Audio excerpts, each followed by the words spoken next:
துளாராசி நேயர்களுக்கு அன்பான வணக்கங்கள். வருகின்ற காலம் இந்த பிப்ரவரி 23 முதல் மார்ச் 1 வரை இந்த ஒரு வார காலம் எப்படி இருக்குன்னு பார்க்க போகிறோம். துளாராசி பொறுத்த வரைக்கும் இந்த 23, 24 ஆகிய இரு தேதி சந்திராஷ்டமம் நல்லா தெரிஞ்சுக்கிங்க.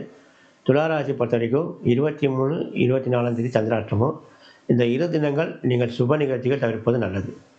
துளாராசி பொறுத்த வரைக்கும் இப்போதைக்கு உங்கள் ராசியில் சனி உச்சம் பெறுறாரு.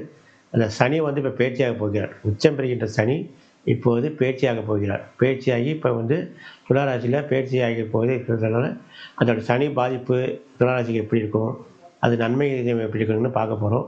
இப்போ இந்த வாரம் பொறுத்த வரைக்கும் உங்களுக்கு இந்த கிரக சம்பந்தப்பட்ட பிரச்சனைகள் எதுவுமே கிடையாது. ஆகவே சந்திராஷ்டமும் உங்களுக்கு 23, 24 முடிஞ்சு போயிடுச்சு.